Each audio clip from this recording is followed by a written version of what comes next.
নমস্কার বন্ধুরা, আজকে আবার চলে এসেছি নতুন একটা রেসিপি নিয়ে। আজকের রেসিপিটা হলো মিষ্টি কুমড়ার ডাঁটা দিয়ে আলু, টমেটো আর মুগ ডালের চচ্চড়ি। কিভাবে আমি এই রেসিপিটা বানাবো তা আপনাদেরকে দেখাচ্ছি। এই রেসিপিটা নিরামিষ রান্না করলে খুবই ভালো লাগে, তাই নিরামিষ রান্না করে আপনাদেরকে দেখাচ্ছি। এই রেসিপিটা রান্না করার জন্য আমি উপকরণ নিয়েছি মিষ্টি কুমড়ার ডাঁটা, লম্বা করে আলু কেটে নিয়েছি আর টমেটো একটা কেটে নিয়েছি। এর মধ্যে দেওয়ার জন্য আমি 1 কাপ পরিমাণে মুগ ডাল নিয়েছি। এবার আমি চুলোতে একটা কড়া বসিয়ে দিলাম। কড়াটা গরম হওয়ার পর আমি পরিমাণ মতো তেল দিয়ে দিচ্ছি। তেল একটু কড়াইয়ের সাথে ভালো করে নাড়িয়ে নিচ্ছি। এবার এর মধ্যে আমি যে আলু কেটে নিয়েছি তেলের মধ্যে আলু দিয়ে দিলাম। আলু একটু তেলের সাথে নাড়িয়ে চাড়িয়ে নিচ্ছি।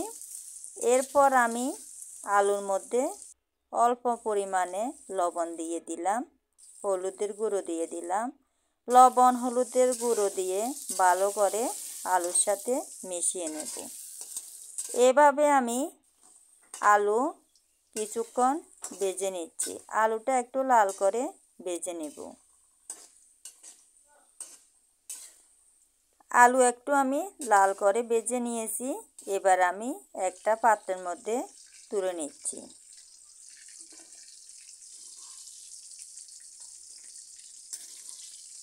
আলু তুলে নিয়েছি। এবারে কড়ার মধ্যে দিয়ে দিচ্ছি এলাচি, দারচিনি, শুকনো মরিচ, একটা তেজপাতা।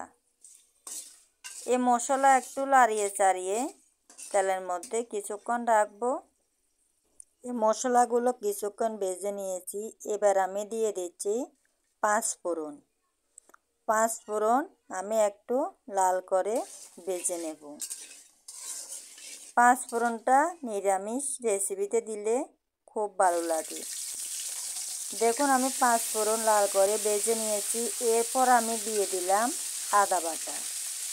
আদা বাটা এবার আমি কিছুক্ষণ কষিয়ে নিচ্ছি। কিছুক্ষণ কষিয়ে নেওয়ার পর এবার দিয়ে দিচ্ছি মুগ ডাল। এই মশলার সাথে আমি মুগ ডাল ভেজে নেব। একটু নাড়িয়ে চাড়িয়ে ভালো করে মুগ ডাল ভেজে নিতে হবে।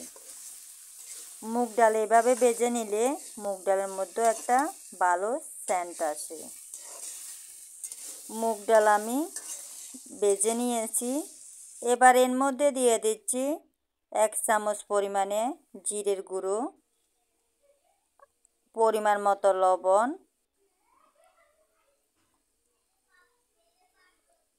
1 চামচ পরিমাণে হলুদ দিয়ে আবারও একটু নাড়িয়ে চাড়িয়ে দিচ্ছি। এর মধ্যে এবার দিয়ে দিলাম জিরের গুঁড়ো 1 চামচ, মরিচের গুঁড়ো 1 চামচ। এবার সামান্য পরিমাণে জল দিয়ে এই সব মশলাগুলো কিছুক্ষণ আমি কষিয়ে নেব। আমার মতো কে কে এভাবে এই রেসিপিটা বানিয়ে খেয়েছেন তা কমেন্ট করে জানাবেন। আমার এই রেসিপিটা যদি আপনাদের ভালো লাগে তাহলে লাইক, কমেন্ট, শেয়ার করে দেবেন। ডালের সাথে মশলা কষিয়ে নিয়েছি। এবার এর মধ্যে দিয়ে দিলাম একটা টমেটো। এই ডালের সাথে কিছুক্ষণ আমি কষিয়ে নিয়েছি। এবার আমি মিষ্টি কুমড়োর ডাঁটাগুলো দিয়ে দিচ্ছি। এবার ভালো করে মিষ্টি কুমড়োর ডাঁটা এই সব উপকরণের সাথে ভালো করে মিশিয়ে নিতে হবে। আমার এই রেসিপিটা যদি আপনাদের ভালো লাগে তাহলে লাইক, কমেন্ট, শেয়ার করে দেবেন। আর নতুন কোনো বন্ধু যদি আমার এই রেসিপিটা দেখে থাকেন তাহলে আমার চ্যানেলটাকে সাবস্ক্রাইব করে দেবেন আর নোটিফিকেশান অন করে দেবেন। তাহলে আমি যে নিত্য নতুন রেসিপিগুলো ছাড়বো সবার প্রথমে আপনাদের কাছে আমার রেসিপিগুলো চলে যাবে। এভাবে কিছুক্ষণ ডাঁটা কষিয়ে নেওয়ার পর ভেজে রাখা আলুগুলো দিয়ে দিলাম। এবার এই ডাঁটা সব কিছুর সাথে আলুও কিছুক্ষণ আরও ভেজে নেব। এভাবে যদি ডাঁটা চচ্চড়ি রান্না করা হয় তাহলে খেতেও খুব ভালো লাগবে। আপনারা যদি এভাবে কোনোদিন রান্না করে না থাকেন তাহলে এভাবে রান্না করে খেয়ে দেখবেন, খুব ভালো লাগবে। মাছ মাংস তো আমরা সবাই খাই, নিরামিষও মাঝে মধ্যে খেলে খুব ভালো লাগবে। আর আমার রেসিপিটা আপনাদের কেমন লেগেছে তা কমেন্ট করে অবশ্যই জানাবেন। দেখুন এভাবে আমি সব উপকরণ দিয়ে ভালো করে কষিয়ে নিয়েছি। এবার এর মধ্যে দিয়ে দিচ্ছি 4-5টা কাঁচামরিচ চিলি। এবার এই কাঁচামরিচের সাথে কিছুক্ষণ সবজি মিশিয়ে নেব। মিশিয়ে কিছুক্ষণ লাড়ি চাড়িয়ে ভেজে নিচ্ছি। দেখুন সবজি আমার কষিয়ে নেওয়া হয়ে গেল। এবার আমি পরিমাণ মতো জল দিয়ে দিচ্ছি। এবার জলের সাথে ভালো করে মিশিয়ে নিতে হবে সবজি। ভালো করে মিশিয়ে নিয়ে এবার একটু চুলার আঁচটা বাড়িয়ে দেব।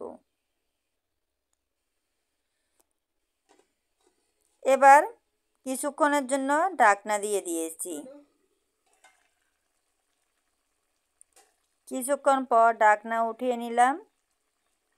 ঢাকনা দিলে আমি যে এই সবজির সাথে ডাল দিয়েছি ডালটাও সিদ্ধ হয়ে যাবে।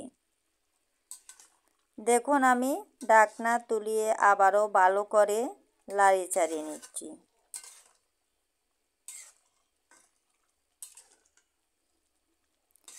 এভাবে আমি সবজি লাড়িয়ে চাড়িয়ে ডাটার রেসিপিটা যে জল দিয়েছি আমি এই জলগুলো শুকিয়ে নেব। এভাবে আরও কিছুক্ষণ রান্না করে নিচ্ছি।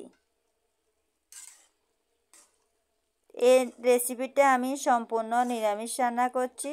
এভাবে আপনারাও বাসায় ট্রাই করে দেখবেন, খুবই ভালো লাগবে। আর গরম ভাতের সাথে তো একদম জমে যাবে। আর ডাটা এমনিতে খালি মুখে খেতেও খুব ভালো লাগে। দেখুন ডাল আলু ভালো করে সিদ্ধ হয়ে গেল। এবার আবারও লাড়ি চাড়িয়ে কিছুক্ষণ রান্না করে নেব। দেখুন এই সবজির সাথে আমি যে জল দিয়েছি তা শুকিয়ে নিয়েছি। এবার আমি এর মধ্যে দিয়ে দিচ্ছি গরম মশলার গুঁড়ো। এই গরম মশলার গুঁড়ো দিয়েও ভালো করে সবজির সাথে মিশিয়ে নিচ্ছি। এই ডাটার চচ্চড়িটা আপনাদের কেমন লেগেছে তা অবশ্যই কমেন্ট করে জানাবেন। আমার রেসিপিটা রান্না করা কমপ্লিট হয়ে গেল। দেখতে খুব সুন্দরই দেখাচ্ছে। এবার আমি একটা বাটির মধ্যে তুলে নিচ্ছি।